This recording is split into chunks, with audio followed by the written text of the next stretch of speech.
Hello, Funjelah. We're back with another episode. Patrick Warburton is here. You may know him as the voice of Kronk from The Emperor's New Groove. Hilarious Disney movie. Dare I say, the most hilarious Disney movie. Yeah, I said it.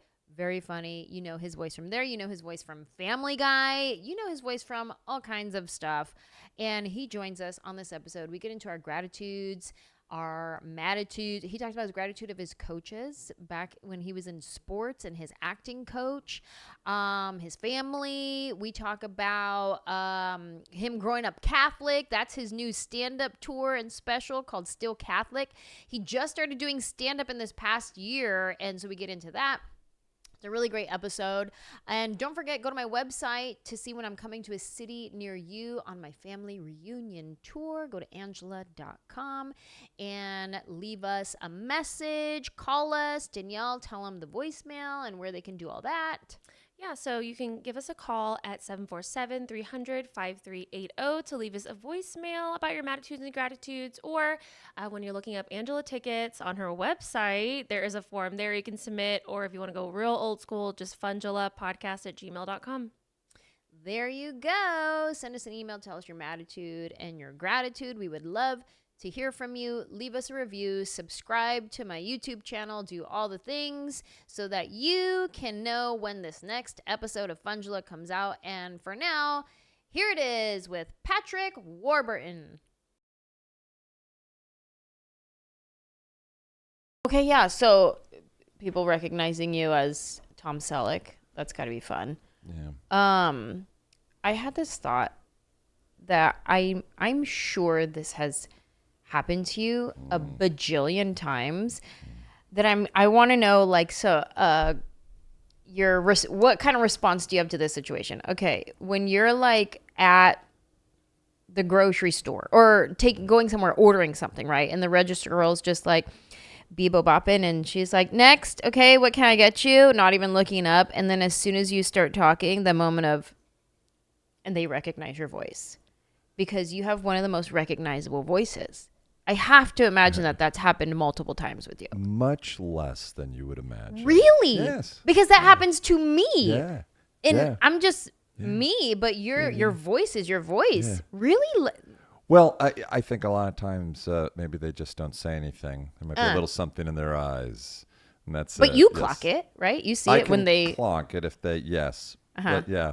Really? Yeah. Oh, I thought that would happen like we go to a lot of the same, grocery stores anyway, so they're kind of used to silly old me anyways, I guess. But every now and then, I remember one time I was in Vegas in a cab with some buddies.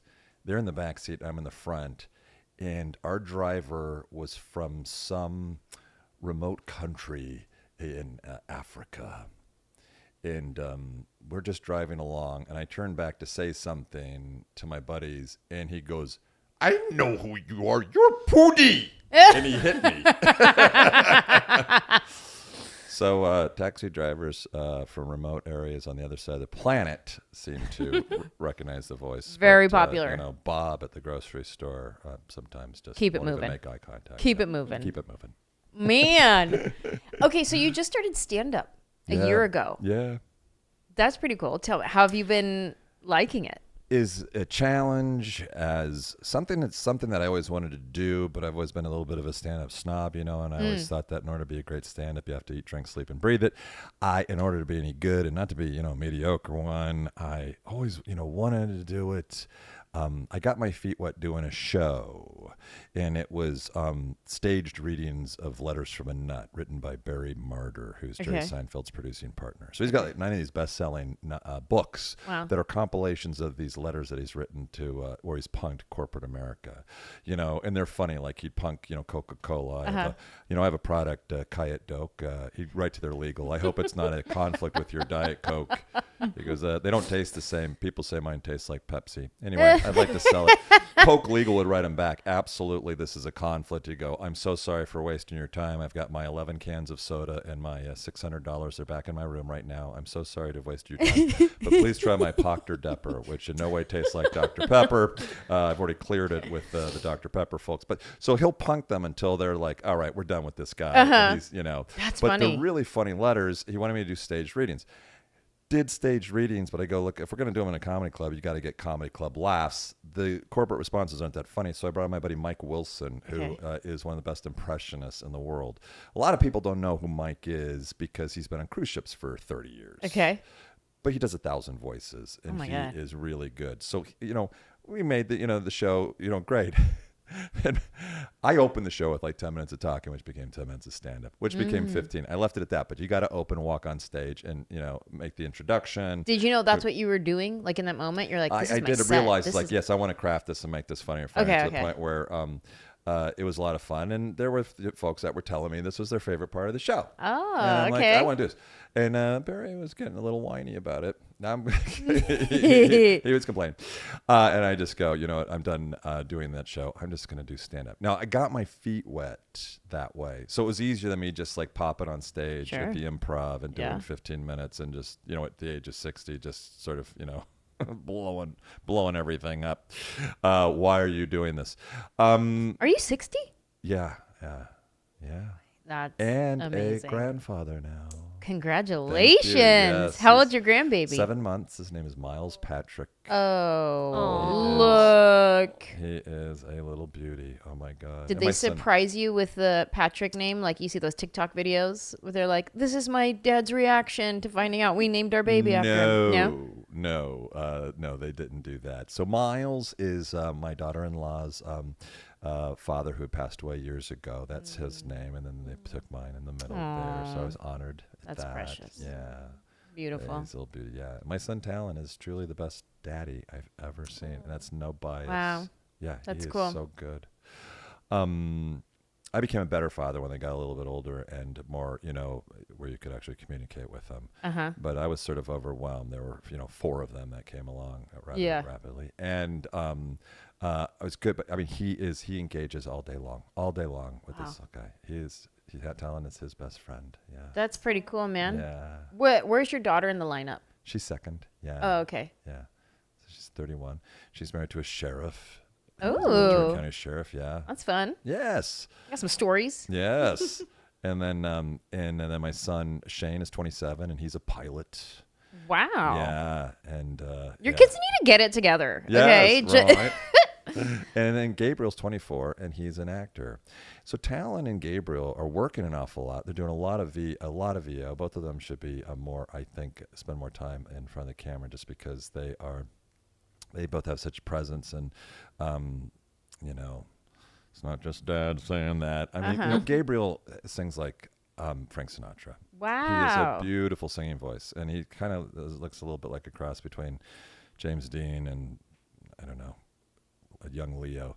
We'll take him. Yes, he should be. Yeah, I offered to send him to New York. I go to New York for 6 months. I go, you should be hitting, because he was doing the musicals in school and stuff. I'm like, you really need to be doing that. You're so good. Do you sing too? I should probably know this, but A little bit, yes. I would never. I'm not going to quit my day job.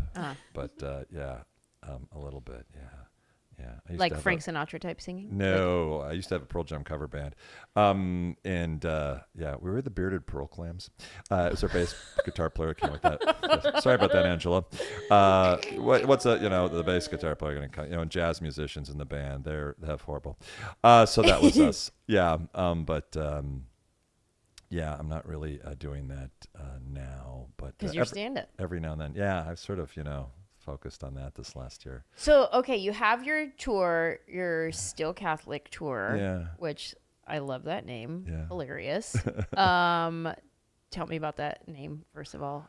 Well, because there's a lot of I never thought that it even give a name, but then when I went on tour and I was traveling, I thought, boy, if it had a name, it would be Still Catholic. All right, we'll go with that because there's a lot that has to do with mom and dad and growing up and and all that overwhelming religiosity. I had parents that hated Family Guy, my mother's literally cried on the phone for me to leave. My mother, it's part of the act too, where she's actually presented me with a petition to sign to get Family Guy off the air, because she works with the Parents Television Council, and that's their biggest fish to fry, is to get Family Guy off the air. Oh my gosh. Yeah. Wow. Yeah. Did you sign it? Seth wanted to interview her one time, and I go, as much as I'd love to get Mom back, I can't throw her under the bus because she would be in way over her head in an interview with Seth. Absolutely not. As funny as that would be. Yeah. Wow. Yeah. That's so interesting. Yeah. Okay, so still Catholic. Are you guys really still Catholic? Are you active Catholic? Like, we're not really active. Yes, but if someone were to say, "What are you?" Like Easter Catholic? Yeah, barely that. I mean, I can't get the family to go to church on even the holidays. They're like, "You're pressuring us." I'm like, "All right." But on the form, when you got to fill one out, you're sure, like, that's where it check is. This one. But you asked what, in regards to all this, I've never known this kind of autonomy before. I've always been told what to do, what to say, where to say it, when to say it, how to say it. And all of a sudden you write on your material, you do it how you want, when you want, where you want. And then again, there's a little bit of a risk. I'm a little naughty, and Kathy's like, sometimes she's like, you have to, think about your brand to protect. I'm like, hon, I know, but comedy stand-up is a whole different thing. Yeah. And there's got to be a freedom in that form to be able to be a little dangerous too, Yeah. And, so your mom has not seen your show? She's not. She may at some point, yes. But, oh boy, yeah.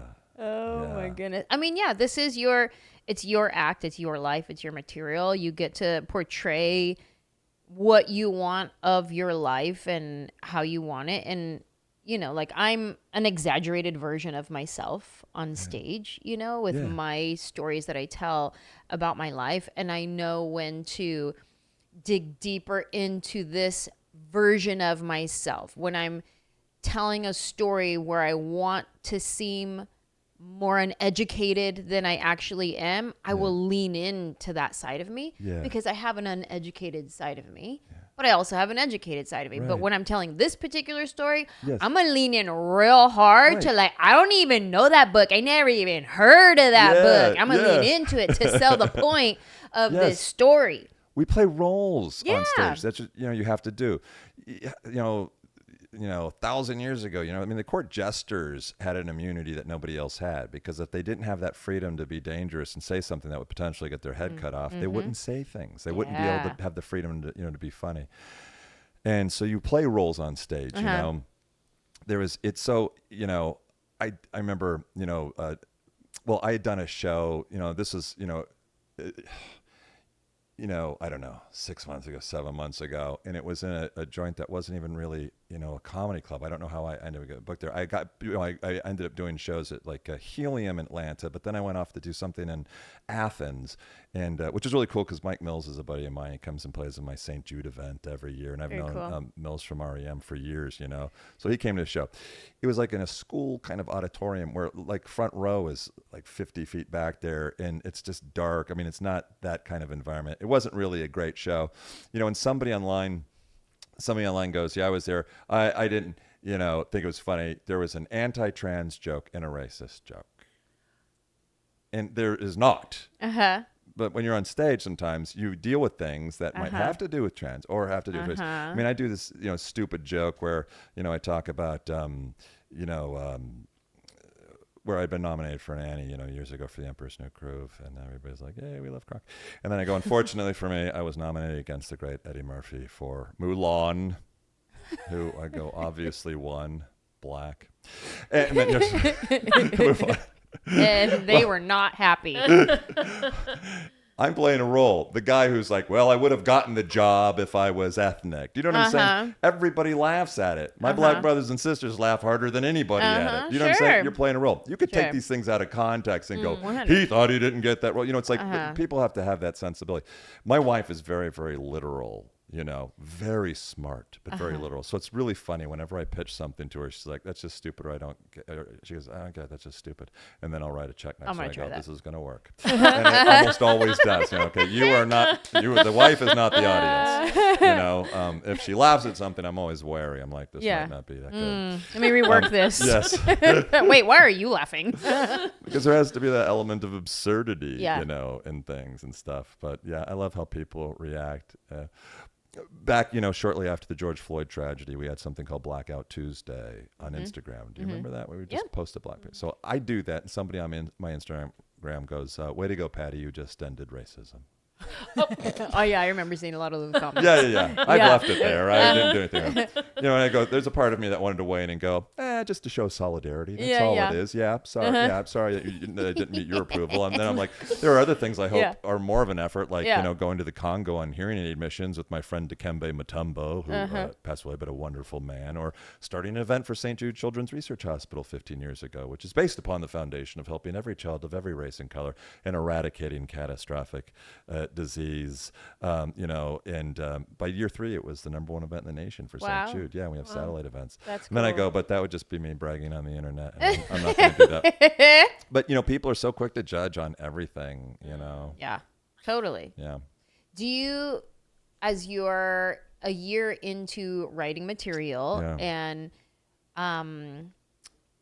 practicing being a more dangerous version of yourself than what your brand was before, right? Like being more honest, or letting this be your playground of, like, you know, trying new things. Have you found any hesitancy? Like, do you find yourself getting scared to, like, oh, I don't know if I should say it, or are you just like, freedom? Well, yeah. There's a little bit of that, but you have to, you know, tread. I love to tread into waters where people get nervous. And they're like, is he going to hang himself right here? But I feel like you have to do that. I've never been that. There are those that are pretty squeaky clean and hilariously funny. And, of course, Nate Bargatze is one of those. Yeah. That's not, you know, been my voice or what I lean into. I wish I could just, you know, do that. But that doesn't seem to be my territory. Yeah. But it's just been a remarkable and a really fun, you know, experience. I just got back from a month in the Northeast where I flew into Rochester, got a rental car, and put about 2,500 miles on in 27 days. And it was just from city to city, and, you know, some of them, you're doing 5 shows in 3 days. My first day out, you know, Buffalo, they'd sold out 7 and 9:30 shows, so they put on a 4:30 show. Wow. And I go 75 minutes. So I go, wow, I did 4 hours on stage my first day out. And so a lot of it was a great run. So many of the shows are great. You know, the very last thing I did when I was in New York, you know, this is after, you know, hitting, you know, Buffalo and Connecticut and Baltimore and DC, and I went to Philly and Pittsburgh, you know, Virginia Beach, Richmond. I was just, you know, at that point, you know, like exhausted. I got one last show, which is at Rodney's in Manhattan. And so the guy has booked me and all that stuff. He goes, don't be shocked. He goes, because you're used to, you know, doing 5, you know, big shows. He goes, it's Sunday evening in Rodney's. There's going to be 80 people, which there was. You know, no big deal. Had a you know, fun little show. I'm laying on the couch in the green room. I'm exhausted at this point. I can't wait. I'm going home early the next day. I'm laying on the couch, and the 2 bathrooms are downstairs, you know. So I could hear a couple of ladies go into the bathroom talking. They don't have no idea I'm like 10 feet away. Sure. And the one guy goes, that was fun, wasn't it? And the other guy goes, I was falling asleep. I'm laying on the couch, and you know, I was this close to saying it's not for everybody, but I was literally too exhausted, so I just laid there giggling. I just thought that was funny. So you're a year in, you've already recorded a special. It sounds like you're having success on the road. Like, that's not normal, even for somebody who has a name like yourself. You already have celebrity. You already, like, people know who you are. It's still really hard to sell a ticket. And it sounds like you're doing great within your first year. What has been like the most, I guess you wouldn't even know that that's surprising. Like if it happened right out the gate that people were buying tickets to your show, then it's probably, it takes a while to to feel this is actually hard to do, which is a little similar to my journey. My YouTube video blew up, and I immediately started selling tickets like right away. So I didn't get that hustle grind, how hard it is to sell a ticket right away. Like it took a while. Like I was very spoiled right out the gate.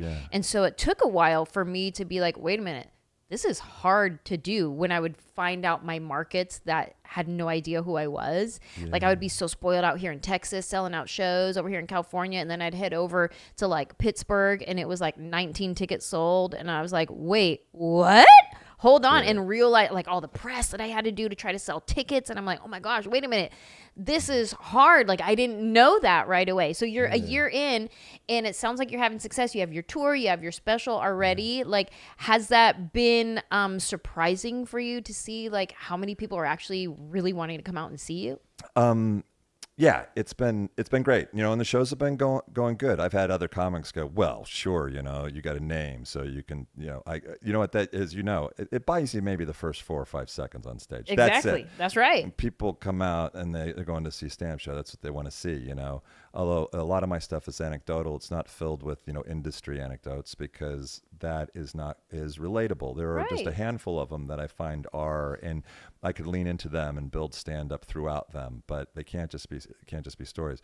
So much of what I do is very relatable in regards to that. I've been married for 34 years. I have 4 kids. You know, I've had 7 dogs. I have a relatively relatable life. You know, and I like to, you know, focus more on that and being a parent and all that. But there are some, you know, insane stories that I have within there that seem to play well. But I've had, you know, comics who've been, you know, buddies that have been doing this for 30 years, you know, and they'll pitch me something. And I go, well, I can't do that because it didn't actually happen. And then they'll go, everybody thinks that when they're at a show that everything a comic says on stage is BS. And I go, that is not true. I can tell.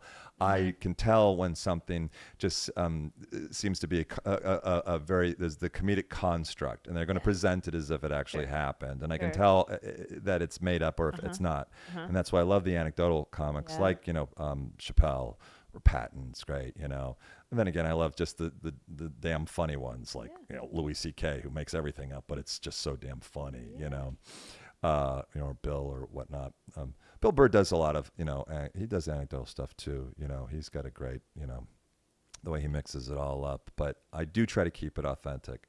There are the jokes in there, and those jokes are pretty obvious that this is, you know, this is a construct and just perspective, as opposed to this is perspective on something that actually happened. Yeah, that's so cool, man. Okay, so this podcast is centered in gratitude. Yes. You know, we talk about things that we're grateful for, but we also talk about things that we're mad about.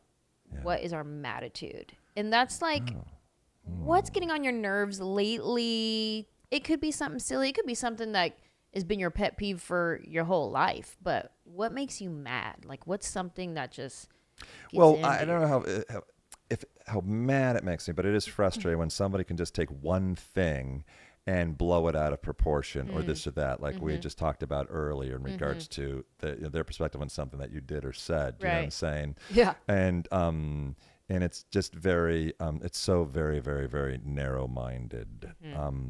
But you know, everybody has a voice. Everybody can go on absolutely anything these days, whether it be Reddit or social media or whatnot, and say whatever they want, faceless, say whatever they want. And someone's going to read that and, you know, assume that's the truth, you know, like, oh, that must be the case. And it's just not. And I think on our end, at least for me, I'll just speak for myself. I feel like when I see those comments, that one person represents more people. Right. That what they're saying, their negative, false perspective, represents more than just them. I'm like, that's how people think? What people? No, this dude. Right. You know what I mean? Like, we give that one comment too much power, I think. Right. Too much. We do, because when you're on stage and you see how, you know, 400 people are responding to something, you realize that people don't feel that way. Right. I have a thing where, like, I find a lot of people do, but I'll just speak for myself. I can read 1,000 beautiful comments that are just so positive and affirming. I see where And this then is going. you see that one negative Yes. one, right? Yeah. And this used to affect me more, but if that negative comment is specific enough, it like weasels its way into my brain. Like if it's specific enough about either a joke that I wrote or a way that I look or something, if it's specific enough, it like gets lodged, right? So there is one example is I read a comment, this was years ago. This is in my 2nd hour special. And it was about a joke I did about my husband trying to use my toothbrush. Like when we first got married, he wanted to borrow my toothbrush. And I'm like, this guy got to be out of his mind. Like, how did you grow up? Like, you know what I mean? Like, this is wild. So I did a whole joke about him trying to borrow my toothbrush. And then somebody left a comment saying something about how cheesy this joke is, like really sharing a toothbrush. Like, this is the cheesiest, blah, blah, blah, blah, blah, whatever. But in the show, it gets a huge laugh. It gets a huge response. Like, it's relatable. You see, and then like, you see people who are like, yeah, I don't have a problem with it. Like, are you kidding me? That's crazy. And it actually like ignites opinions. It incites opinions in people. And this is actually a really good story and a really good bit. But this one comment, for months after I read that comment, every time I was about to say this joke, I saw the comment in my brain right before I said it. Every single time for months. And I'm like, oh my God, I hate this. I hate that I see that comment every time I do this joke. And then I do the joke.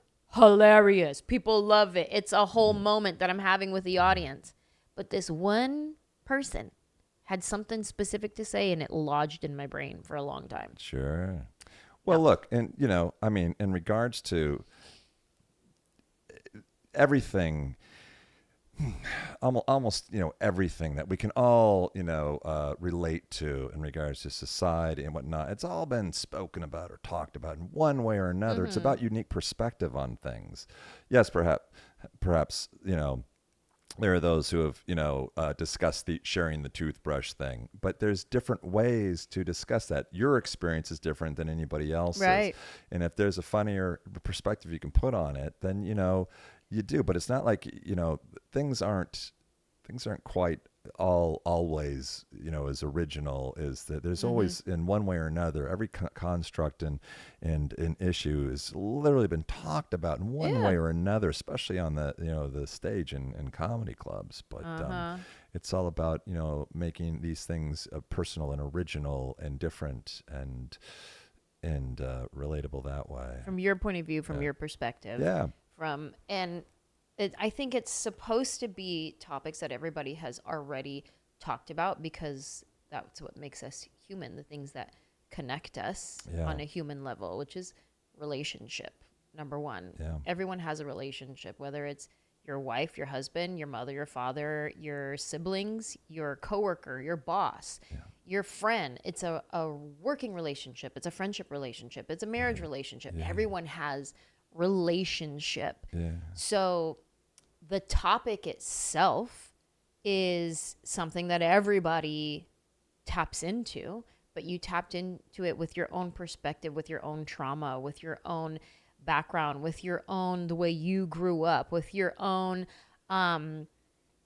injuries, with your own heartbreak, with your own, like all the things that made you, your unhealed parts of you that you're adding to this relationship story, that this person who also did a relationship story didn't have what you have. And so you have your own spin and take on it and perspective. And that's why people appreciate you and they see what you're doing. And that's why you can continue to have a successful career, because you continue to honor yourself, even though it's a topic that's been talked about. It's from you, from who you are as a person. I throw my wife heavily under the bus in the show, and she has no issues with it. I mean, we've been married for 34 years. We were together 8 years before then. We've been together forever. Nobody wants to hear anybody go on stage and go, my wife's wonderful. Yeah. I understand that, you know, the perspective and you know, and what the stories you're telling on stage and in regards to the annoyances and this and what you got to deal with. is all part of it. And is there an element of truth to it? Absolutely, there is. Sure. You know what I'm saying? At the same time, it's not, and then I've had people, and women after shows going, I love your wife. And I'm like, that's your takeaway? Listen, I do too. And Does your wife like your set? seemingly. Does she ever pitch you ideas like, why don't you talk about the time we did this? Yeah, sure. I'll get that every now and then. Yeah. Or from buddies. Why don't you talk about the time we did this? And I go, yeah, it's different, Yeah. because we used to do so much stupid stuff in the past, but Sure. I don't want to get on stage and go, this is what my buddies and I used to do. And how stupid was this? And it's like, that doesn't really translate to comedy. What translates, everybody can say, oh, this is what we used to do. Yeah. Yeah, I find that there needs to be, you need to take people, wormholes and different stuff and hit them at different angles with stuff. And sometimes it's a horrible perspective on something that's normally just rather benign, and you throw curveballs. That's what you got to do. So people taking things out of context or blowing things out of proportion is A little aggravating, sure. aggravating. Yeah. That's what you're mad. We call it a matitude. Yeah. That's your matitude. We'll call it agritude for you. Yeah. We'll call it your agritude. Okay, let's move into gratitude. Let's talk about some things that you're grateful for in your life, and whether it's like from today, something that happened this morning that you're like, oh, I'm so grateful for that. That was really cool. Or like something from third grade that you're like, you remember this teacher who said this and changed your life. Whatever. It's interesting. I was thinking about, I went through a period years ago. Jeez, this is like 25 years ago. I'm old. Some of the men that I was grateful for in my life, other than my father, that helped me. One of them was my crew coach, when I rode crew in college. And the other was an acting coach that I had, was also a fantastic writer and director named David Baird. And I just called him up one time and just wanted to, grab lunch with them. And when we were sitting there, he kind of wanted to know what this is all about. And I go, because I'm grateful that you were, my acting coach. I go, I don't, Luke Perry was in my class. Luke and I were close friends up until he passed. And we both discussed that if it wasn't for David Baird, neither of us felt like we would ever have worked, because he was such a supportive, so many acting coaches get on a pedestal and this and that. He was just very supportive. And so he made everybody feel confident. And if you feel confident, then you can work and you can take chances. And he was good in all those areas. He found it quite remarkable that's why I wanted to sit with him, was to thank him, because he was a writer and a director. He always felt like somebody wanted something from him. And I go, I don't want anything from you, David. I just want to say thank you. Wow. And then he goes, I'm going to write a movie for you. And I go, well, thank you, David. That'd be great. A week later, he wrote fast. Literally a week later, he's got a script. He goes, I'm going to send it to you. And so I read it and I go, all right, let's do it. And it was a real gritty little film shot on PAL, so it doesn't look great, called The Civilization of Maxwell Bright.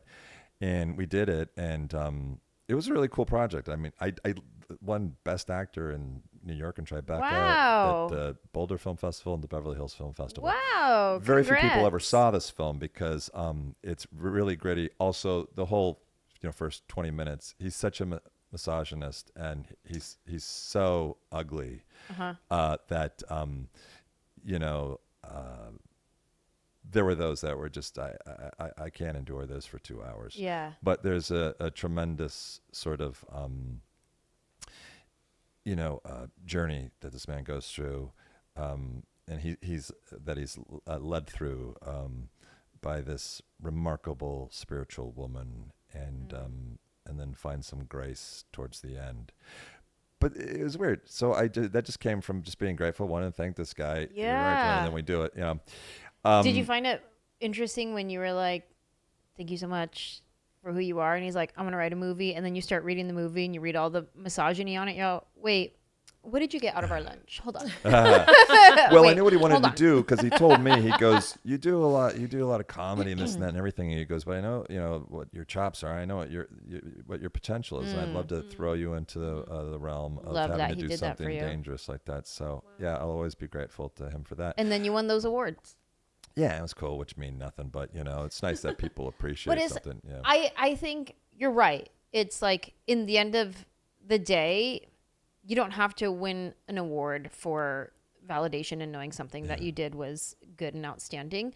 But for somebody like yourself, who, like your acting coach was saying, your comedy chops, like you're in this comedy world, to be in a world that's you're not known for, and then be recognized for it by others, I feel like that's gotta feel good. Like that's gotta feel like it does. I'm very grateful for Barry Sonnenfeld, who is an amazing filmmaker, and started off being one of the great DPs, and then becoming an amazing filmmaker. That ever since we worked together on The Tick, he always wanted to integrate me in projects he did.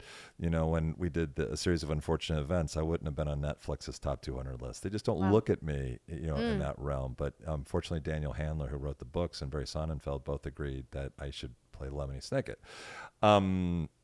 If it wasn't for an amazing filmmaker like Barry Sonnenfeld, I shudder to think that what so much of my career would have just been if I wasn't involved with him. So those people in the business that I've been grateful for, because I'm not really crazy about the way everything works, the way they box you up, or the way they they put everybody in, and they just think you just do one thing. I've always found it interesting when you see somebody who you think just does one thing and does something else. Sling Blade's one of my favorite little films of all time. People just found it so remarkable that John Ritter wasn't tripping over couches in that. Well, that's what he did in Three's Company. He's an actor. yeah. Wow. Right? I always think it's interesting when you see somebody who you think just does one thing, make a turn and do something else. Oh yeah. But that's, outside of that, what I'm really grateful for is that my family is in good health, and we have a healthy grandbaby. I'm thankful for all those things. I'm thankful that my 4 kids are just also such wonderful people involved, and a great family. Same thing, that what I'm not grateful for is all the worry. And people don't understand this. I have bachelor buddies that are my age, they're 60 years old. And I do see that they don't have a care in the world, and they literally don't. They don't worry every day about the health and well-being of their 4 kids and everybody. They don't know. That's stressful, And it doesn't matter how old they get, you will worry about your children every day of your life. So it doesn't get better. No, I have a I'm 2-year-old, sorry to and tell you that. I can't even breathe sometimes. Yeah. I like my intrusive thoughts are just Oh, yes. through the roof, and I only have 1. I can't even imagine 4. Yeah. I would just be a shell of myself, like just worried all day long. That's wild. Yeah. Did you always want a big family? Well, I guess I always figured, that something like that would happen. I came from it was me and my 3 sisters, and it was, mostly a joy growing up, and we were all very close. Yeah. My 3 sisters we're all within like 4 or 5 years. So we were all, very close growing up, and I see, what ultimately it's been for all of them, because they're all best friends, which is great. When they have issues, they're involved enough that they deal with them. Yeah, that's me and my siblings. Yeah. We're all very close. And I just had my brother on the podcast. I brought him on, and I had my sister on the podcast, and we're very, very close. And I think about that, like with my daughter. She's an only child, and I feel sad sometimes. Like, oh, she's not gonna have what I had, and I feel sad about that. But I am very close with my siblings. But I wanted to ask you mentioned something about your bachelor friends that don't have a care in the world. I have a bachelor dad who I feel like also does not have a care in the world. Only he has 4 kids. No, 5. He have 4 that are full sibling, me and my sister and my brothers. And then we have a half brother. So my dad has 5 kids, but he's still like bachelor dude. Like as long as he has a roof over his head and he has his burrito that he could eat, and then he just rides his Harley, he's good. Does he get high? No, he used to back in the day, but then... Because I think that might help with that. Yeah, no. Then he found the Lord, and then all the things, but he just rides his Harley. He's retired. He just goes and lives his life, and then, I don't know, I talked to him, I don't know. We used to talk a lot more, but I rarely... I'll hear from one of my siblings, like, oh, Dad's in Idaho or something. And then I think I called him the other day and I was just like, hey dad, where are you up to? He's like, oh, we're in Sturgis right now. And, you know, we rode, and then my dad is the king of details. He gives you all the details that you don't need. He's like, yeah, we rode, and then Renee, they trailered their bike because they're not actually going to ride it till they get to Sturgis. So they trailered their bike, and it was like 15 minutes of details, you know, of just random stuff. And then I'll probably hear from him again in maybe like 3 months. Right. Well, you know, it might not be... it might be a strength in a way and not an uncaring. Do you know what I'm saying? I think there are those of us that are just more, you know, worrying, being worrisome is just more of our nature and our neuroses and our, you know, as opposed to being able to compartmentalize and just not going through life that way, you know, and I wish that I had that strength at times to just not, you know, deal with my insomnia and my worry in regards to. Is your wife similar to you? No. No, she can not that she compartmentalize. she just can sleep. I think I just jumped right on the insomnia thing. It's like, how the hell did you just fall asleep within like 2 minutes? You know, I mean, I'll take a sleeping pill, and 2 hours later, after you know a bowl of ice cream in bed, you know, I might doze off for 4 hours. You know, I'm really envious of that. Yeah, I feel like it's going to kill me someday. Like you can't exist on 4 hours of sleep every night, but I don't sleep well. I don't know. I think Kevin Hart does. I read that somewhere. Like I think he sleeps like 4 hours or something. I don't know if that's true or not, but it was like he's smaller, so I feel like maybe he needs less sleep. He only needs half the sleep. Yeah, that's what I take away from that. Oh, that's funny. Give me another gratitude. What else are you grateful for in your life? Wait, you talked about your crew. What's crew? Crew. It's the 8-man boats where you row. Oh, okay. Yeah. So like rowing? Yeah. Okay. Yeah.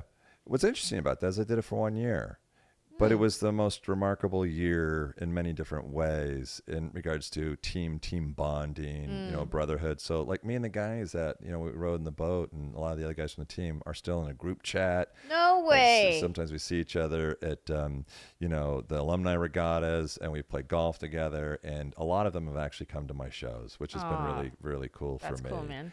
But, you know, I just, you know, love and appreciate all those guys so much. And crew is one of those sports where it's not individual. It is, when you talk about a team sport, you know, the boat moves best when it's in swing, as they say. It's like everybody is so, you know, in key, in tune in that boat. It's hard to, you know, really, you know, put a finger on what it is that when you're in such synchronicity. So it's that ultimate like team sport, you know, and I had a horrible experience in it too. And the alumni regatta, or not the alumni regatta, the Newport regatta, which is the one that we host in Newport Beach that we should have won, but I caught a crab. And catching a crab is when you get your oar stuck and you don't get out. No. And it just puts the brakes on the boat. Oh, you my know? gosh. So, you know, in a race with, I don't know, 5 or 6 boats, you know, including UCLA, who we'd already beat that year, you know, and we're in the lead and I got caught in, and, you know, and you feel like, you know, you dropped the, you know, the touchdown pass of the homecoming game, you know. But the guys, you know, they didn't get on me. It's just part of, you know, it's part of it. And these things happen. Why'd you only do it 1 year? Because I pretty much failed out of junior college the next year. Yeah. I just decided I just kind of stopped going to class. I guess I had a attention deficit disorder, which I never knew until this last year when my daughter diagnosed me with it. She did.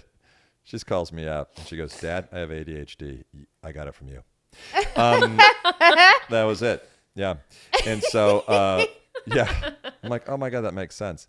I also hadn't discovered coffee back then. So I didn't, you know, if I had grabbed a venti latte and walked into my, auditorium class after rowing crew, I would have maybe stayed awake and been more attentive. But after you row boats for 2 hours in the morning and then you go to class and you're not on caffeine, I would doze off. So I just left. That was it. I sort of failed out. And this is the funny thing, and which I even addressed in the show, is how I 2 years ago they made me Alumni of the Year and the commencement speaker at the college that I sort of just failed out of. No way. One of our biggest success stories for his whole year at our school. Amazing. No way. Yeah. Love that. What? So, did you go into the industry right after that? Yeah. What made you? So, okay, taking it back. Growing up, did you always want to do entertainment industry? Were you always like, I'm gonna be an actor? I'm gonna. I felt like that. Anyways, my mother was an actress, and not professionally while she was raising a family. My dad got her out of the biz. He was a surgeon. She would have been very successful. She was doing all the shows back then. You know, Gunsmoke. She actually died in Matt Dillon's arms. She did Alfred Hitchcock Presents and One Step Beyond and Dobie Gillis and all the big TV shows back then. She was with MCA. She had the same agents as like Dean and Brando. When she's 22 years old, they had a whole year's worth of work lined up in California. This is when she's like 23 years old. And my dad was like, nope, you're not going to California. You're going to stay here, be my wife, and have my children. And that was it. This is, back when, she always says no regrets. Yeah, she could have had a great career. But I would watch her do community theater, because that's what would sate her, in our community in Huntington Beach there. And it was fun for her to do. And for me, it was just fun to like be backstage, watch the evolution of a show. I love Jerry Lewis movies.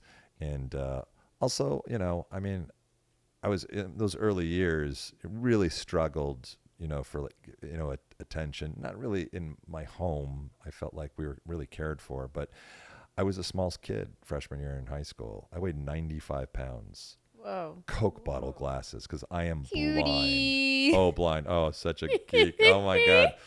Yeah. I mean, these were like goggles. Oh. Yeah. I'm still to this day not a candidate for laser surgery because I have too pronounced of astigmatism, but I'm cross-eyed, far side. I need like 850 power. And they're like, bro, this ain't going to help you. Yeah. Don't even, Yeah, don't waste your time. Yep.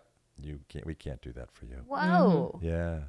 So I feel like there's a part, of all actors that, maybe kind of struggle for, maybe acceptance or, So this whole time you've been acting, people think you're doing like a sexy smoky eye, but you're just trying to see. Yeah. Yeah. It's a natural part. Yeah. It's just, I'm a squinter. Yes. I love that squinting thing you do. Oh, trying to see. Can you give us more of that smoky sexy? Oh, that's good. Oh my gosh. Okay. Did your mom show you her old work? Was she ever like, okay, sit down, everybody. We're going to watch my she loved to talk about Alfred it. Yeah. Hitchcock. And we'd see it. Yeah. But it was fun. Yeah. We always really wanted to look. It was always fun to see her back in those days doing stuff. Yeah. Were your parents supportive of you wanting to be in the entertainment industry? They were. They just weren't really happy about almost anything I was doing. I mean, if it wasn't, Highway to Heaven, or Little House on the Prairie, they weren't thrilled.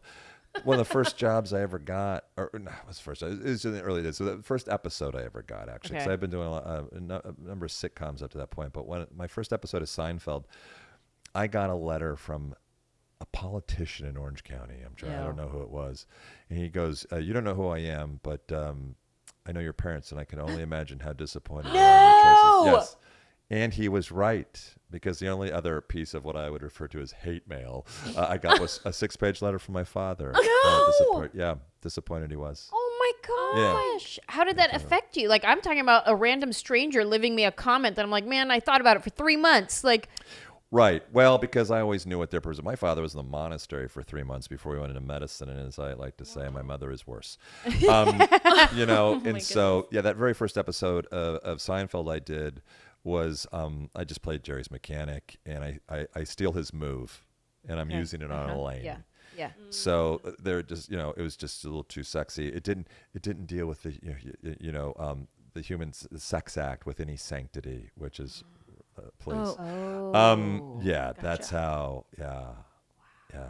Over the top they are. Yeah. Did you address, like, was this a 6-page letter where you had to like address your father and be like, okay, but I'm still acting, like, I see what you're saying, thank you for your opinion? It probably just came out at that point more in a conversation of frustration, but I didn't communicate with him a lot on this because he was from a different world and he wasn't going to see the way I saw things there.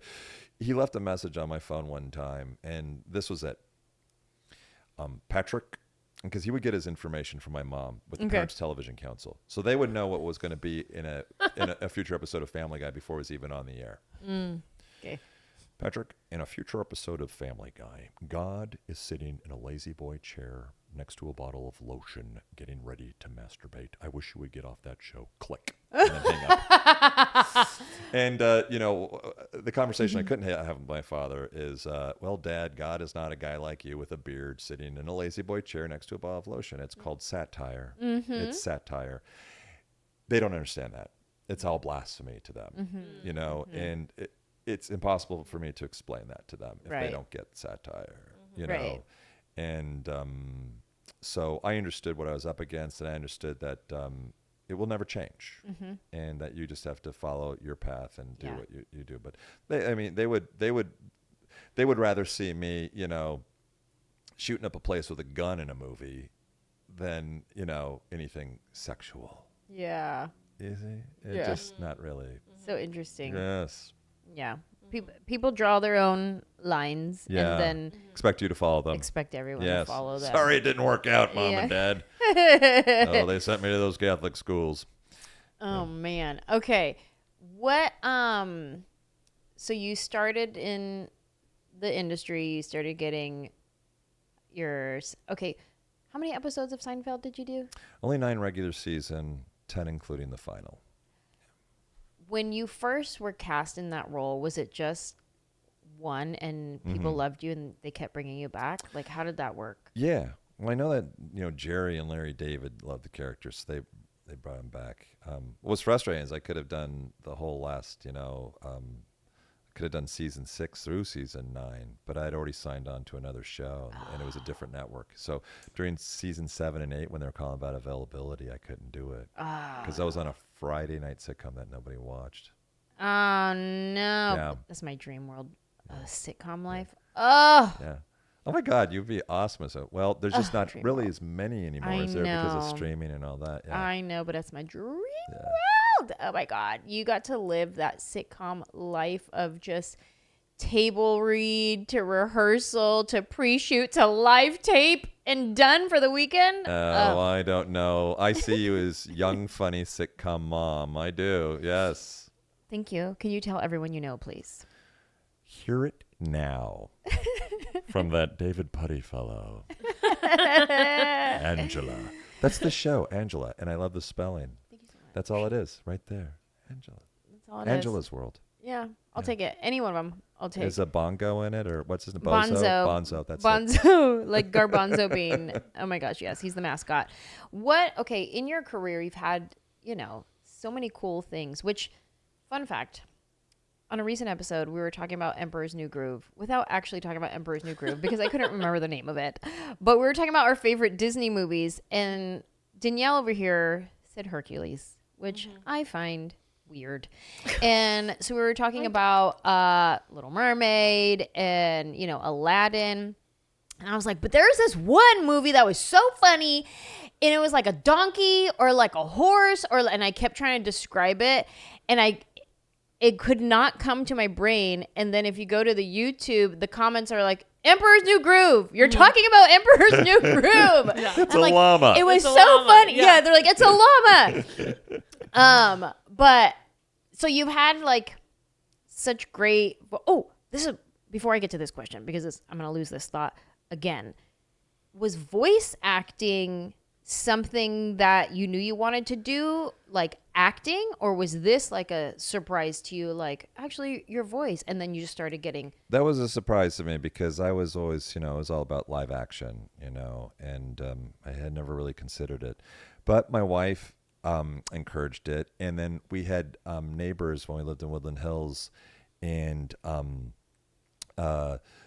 super fun couple, Drew and Scott. Drew is an agent at Sutton Bartholomew Minari. Scott is a voiceover actor. And so I met them, and they had me come over. They go, if you have any interest at all. So I went over and I met them over there, and I've been with them since the very beginning. And that's when I had, right off the bat, had some fantastic opportunities. Tim Allen wasn't going to do the voice of Buzz Lightyear in the TV series, and so I got offered that. I auditioned cool. for it, and I got that. And I knew exactly right off the bat that I was going to be the poor man's Buzz. You know, I remember as a kid growing up, you'd see the Saturday morning cartoon. It's like, wait a minute, that's not the real guy. Yeah, I'll take it. Yeah. And then I did The Emperor's New Groove right around then, and that's when Family Guy came along right at that same time. You know, and since then it's been, you know, Disney movies and, you know, some cool Adult Swim shows like the Venture Brothers. That's been a really fun one. You know, Scooby-Doo and all that's Kim Possible. I love working with Disney. I've worked with Disney a lot. And I love being a part of Disney stuff just because I have very vivid, special memories from like the time I was 5 years old, you know, going to Disneyland. And I feel is the way, you know, millions of people across this planet feel, that Disney has always been, there's just Disney and there's nothing else that compares, you know, in regards to, you know, a theme park in a movie studio. No, it's so much more. Yeah. There's that magic. And although Walt's been gone for a long time, you still sense, you know, sort of the presence of the Walt's soul in that park. The way they maintained it. A lot of people get upset about, you know, corporate and the way corporate takes care of it. You know, it's expensive, you know, but there's a price, I guess, to be paid to maintain that sort of level of, you know, and perfection. Yeah. You know. Yeah. And you get to be a part of that magic. How cool is that? It's neat to be, yeah. Oh. Just a little bit. Just a little bit, yeah. I would say that probably on your gratitude list. You It get to be a is. part of the Disney magic family. Yeah. Whoa. That's on my gratitude list. Yeah. Give me another gratitude. And the parks too. You know, I'm grateful for like my golf club with my buddies. Now that sounds kind of like a shishi thing, but this is not an expensive golf club. Actually, it's a really, really good deal. I almost don't want to say the name of it. Okay. So you don't want to keep. You want to stay on. That's right. Yeah. Yeah, but no, it's We'll bleep it. Beep. Go ahead. just an amazing. You know, it's in Ventura County. It's on like a hill. You see the ocean. It's quite Beautiful. affordable. I never joined a golf club. You know, I had 4 kids about through college. I'm like, golf clubs are for rich people, but there are those that are actually very, very affordable. You know, and this one is 20-minute drive. All my buddies there. I got some of my actor buddies there. Jason Sheff, who's the lead singer of Chicago, is a buddy of mine. He's there. Kevin Dillon's in the joint, you know, with us. And then my buddy Johnny and Paulie and Benny. And we all just go out and we play golf like every day because, you know, we're 60 years old. And Johnny, Paulie, and Benny, first of all. That's like a movie cast right there. I want to see that movie. Yeah, these are my boys, you know. We play golf. And it's so beautiful out there in Ventura, and it's cool, you know. You know, one of my buddies is a member at Sherwood. Now, that's a shishi club. Oh, is it? Expensive. But he plays golf more at our joint. It's adequate. Comes down with the riffraff. Yes. Well, one, you know, if it's 100 degrees at Sherwood, because it doesn't breathe there, it's 80 degrees at... you know, so Beautiful and breezy. Yes, and it's a great course. So I'm grateful. I'm grateful for these things that I could get to, you know, sort of, you know, just kind of enjoy and chill in sort of a retired-ish sort of sense. Even though I'm not retired, it's like, all right, I'm not going to do. I'd gone through my IMDb through COVID and strikes and all that, and I guess was in some. You're sort of running a race your whole life when you're an actor and you have to support a family of 6. You take any and every stupid job that comes your way. And so I go to my IMDb and I'd be like, well, that was cool. That was cool. That was garbage. That was garbage. That was cool. That was garbage. That was garbage. I'm like, I've taken everything. I'm like, I don't have to. I'm just not going to now. And I'm just going to do what I want to do, which was, you know, dive into stand-up, you know, do that. And that turned into something I could have never imagined. And then, you know, and have some fun gigs coming up. But I try to take as much time off as I can to, you know, family and stuff. I went through your IMDb, and I had never seen an IMDb page where you scroll down and then you can like click to see more, like the amount of projects that you've done didn't even fit on the page, and you had to like click to like see the rest. It was like 219 out of 300 and blah, blah, blah. And I'm like, oh my God, I'm not going to read all these. That is a wild. Listen. It's not all great. I have like 4 or 5 voiceover gigs under my belt. So same. You got a lot coming your way. Thank you. I received that. You so should. much. Say more nice things. I'll receive them all. Yeah. No, I appreciate that. Thank you. I mean, I'm grateful Yeah. for the gigs that I've had. If you go through my IMDb page, it's like you can take one screenshot on your phone and they all fit on the screenshot.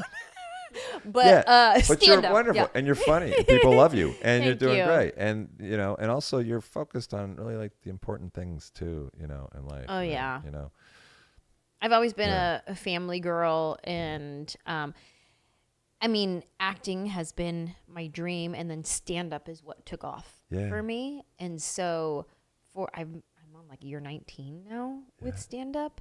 And I moved to LA in 2003, and I thought I was going to be a dramatic actress.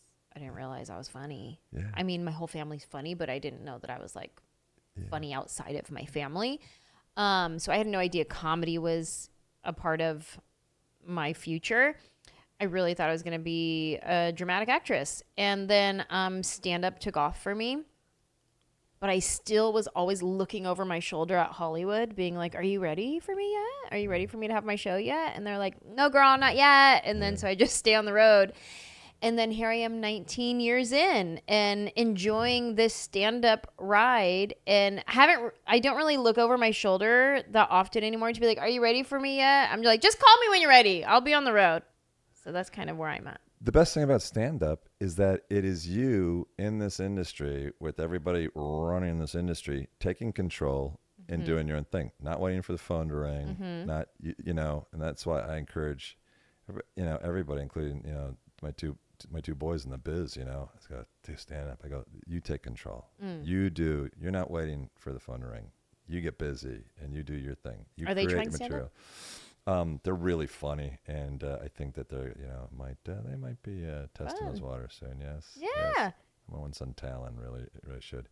Oh, he's 6'4". He's built like he's just he's an amazing presence, but he's got a great voice too. He does a mean impression of his father. Yeah. Yes, but you know, he's creating his own path and VO, and both he and Gabriel are doing a lot of interesting stuff. You know, some Marvel stuff, but they're doing anime and stuff like that.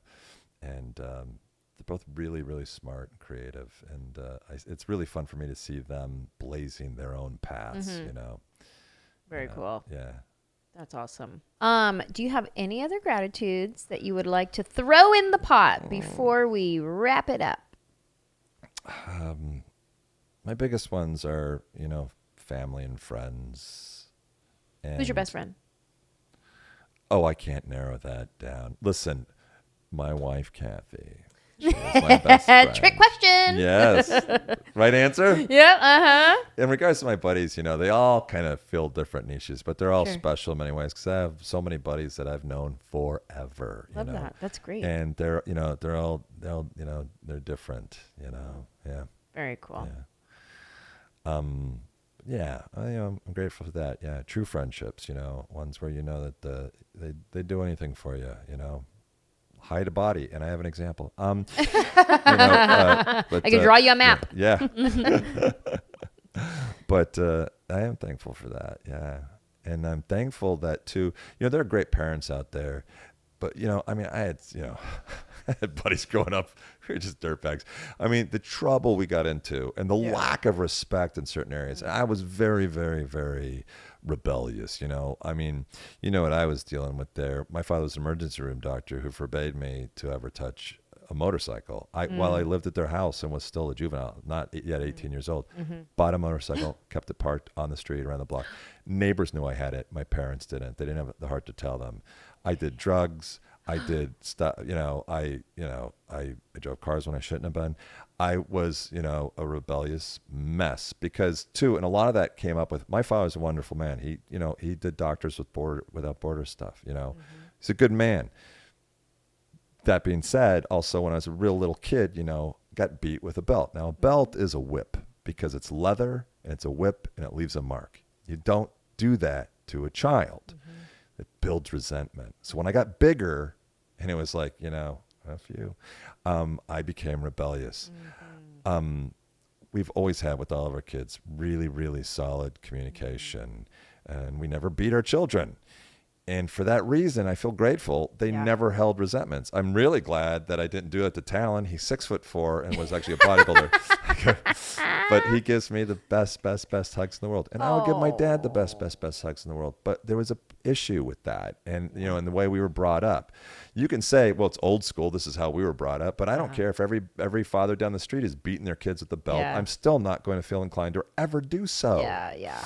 So I'm grateful for the fact that our 4 kids, although I feel like, you know, his parents had something to do with the fact that they were surrounded by great friends too. Like all their friends, just first class, awesome guys. And they're just, and you can be a great parent and still your kids can go off the rails and, you know, get involved with the wrong people. And next thing you know, they're doing this, but you know, they, you know, never doing, you know, drugs or horrible shit like cocaine, you know, and stuff that I was doing back then, you know, from early on. Yeah. When did your parents find out they had a motorcycle? Or is this the episode? Did they just, I'm so sorry you found out this way. My dear Poppy passed away about a little over 7 years ago.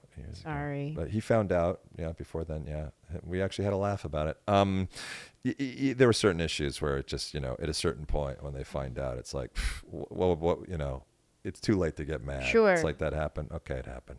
Yeah. Wow. Yeah. And then, you know, Anjelah, the one thing I've asked of my kids, it's the same thing that my father asked of us, is don't ruin your life. I go, we'll give you everything. Don't ruin your life with drugs. Don't ride motorcycles on the streets of Los Angeles. And they've all 4 have respected that from the very beginning. That's great. You know, and then again, I knew that they weren't coming from a rebellious place, and I felt like they would respect that, me not forbidding something and then having them be rebellious. But I am thankful that they did that because I did not. Yeah. You know, and I do know from my own experiences on bikes and stuff, you know, how much trouble you can get into. It was dangerous enough to ride motorcycles in the streets of Los Angeles back in the day. But now with everybody looking at their cell phones, you know, you just, I don't know how anybody relaxes on a motorcycle because you have to at every second be aware of everybody in their car who is not paying attention. My dad's been in so many motorcycle accidents. He's lucky that he has all of his limbs and he's not paralyzed. Oh, yeah. His most recent one was the worst one for sure. Yeah. And I got a FaceTime call from him while he was laying on the side of the road. Oh. And the ambulance and fire truck and stuff was there. Did I ever tell you that story? No, I got a FaceTime call from my dad. I'm sitting on my couch in Nashville, and I get a FaceTime from my dad, and he still has his helmet on, and he's laying down, and I'm like, what is going on? And all he's telling me is like, it's bad this time. It's real bad this time. And I'm like, oh my God. Like, and I'm like freaking out in this moment. I'm like, what do I do? Like the emergency is already there. So at this point, I'm just listening to the emergency people talk to my dad and like tell him things. And they're trying to like move him. And he's like screaming in pain. I'm like, oh my God. So then I have my husband's phone calling my sister, trying to get a hold of, because she lives in San Jose where my dad lives. So I'm like, what street are you on? Where are you? So then I'm calling family to like try to go and meet him he was on the side of the freeway. Right. He was hit by a 14-year-old driving his grandparents' car with all his friends in the car. And he was in like the like fast lane over here. And he hit my dad as he was like trying to cut over, and my dad slid across the rest of the 3 lanes. He could have easily been run over by the other cars coming on the freeway. Just a wild experience. That he's even alive is wild. And it was a hit and run, and thankfully they ended up, you know. Well, that comes under the most horrific FaceTime I've ever had in my life. Yeah. I'm just FaceTiming you to tell you, my beloved daughter, that I'm leaving this place. Exactly. Yes. He thought he was on his way out. And we had a conversation with my dad recently asking him who his favorite child was. And we all had to vote. And we all said it was my sister, Veronica. And he was like, no, well, I called you first when I got in my accident. And I was like, that is not true. You called Veronica. She didn't answer. And then you called me. Because that is the truth. Burn. Yeah. But thank you so much for coming on. Thank you so much. I do have to tell you that all 4 of our kids think that they're the favorite. Each one of them will come up to us separately and they'll go, listen, I do know I'm the favorite. And they all believe that they're the favorite. And, well, that's good that you make them feel that they're the favorite. But do you have one? No, you not a favorite, but they're the the ones that you get along with. They're the easiest. They're, the easiest. Yes, and then there's something else with one of the other ones is fascinating, fun. But there are some that just kind of get you a little bit more. It's a little less tenuous. It may be a little bit easier, but we love them all equally. They're all awesome in their own way. You're awesome. Thank you so much for having me. Thanks for coming out. I appreciate you. Good luck with your stand-up. You don't even need luck. Just have so much fun with your stand-up. Well, thanks, Anjelah. But at this point, this year into it, because there's a lot of omits, and then you cut stuff, you add stuff, this and that. But I'm just kind of, get to the point where, do you find this? Where you sometimes just like, oh, I'm sick of my stuff now. Are you kidding me? Yes. Yeah. Oh my God. I wrote, I'm going to film my hour top of next year. February 28th in Los Angeles at the El Rey Theater. Cool. What a great joint to do that. Yes. I'm very excited about it. Please let me know. Please come. I would love to have you. So I'm filming my hour that I'm currently touring with. And it takes me about 3 years to write a new hour, perfect it, and get it to a place where I'm happy with it. And then perform it across the country and film it at the end, And so I got to like the end of year 1.5 to 2 years. And I'm like, well, this is my hour. I'm done. It needs tweaks and stuff, but this is the hour. And I got to a place where I was like, ew, I don't even like it. Like, is this even funny? And I was getting great response, but I wasn't feeling it inside. I'm like, I don't have that feeling on stage where I'm like, oh, I can't wait to say this joke. Oh, I can't wait to say this joke. Right. I wasn't feeling that feeling. And then I had a friend come out on the road, a comedian named Joe Larson. And I was like, come and watch my set. Come and like see if you can like help me like tweak it or, just give me some thoughts and notes. And he helped me like, maybe if you move this over here, maybe if you try it like this. And we did like some slight adjustments. It wasn't even like full on surgery taking out organs. It was just like a little cosmetic surgery. Right. Like just adjust this and this and this. And all of a sudden, like that was the sauce it needed. Yeah. And now I'm on stage. I'm like, oh my God, I can't wait to do this part. Yeah. Like, you know what I mean? Yeah. So, yes, I do get that way with my hour. And then at that point, I call in reinforcements. I'm like, hey, come watch this. Yeah. Come tell me, what do you see? Yeah. What am I not getting? What's not this part right here? It doesn't click. Help me. What is it? Yeah. Yeah. So, yeah. Awesome. I can't wait to see your hour. Yeah. Cool. When does it come out? You filmed your special? We're in editing right now, okay. So then we'll see where then we're just going to try, market it, Sure. And we'll see, we'll go to, Netflix, Hulu, Amazon. And if nobody buys, it's just an expensive YouTube video. Yeah, I get it. I released mine on YouTube, and let me tell you, it was expensive. My first one. I've done 2 on YouTube now.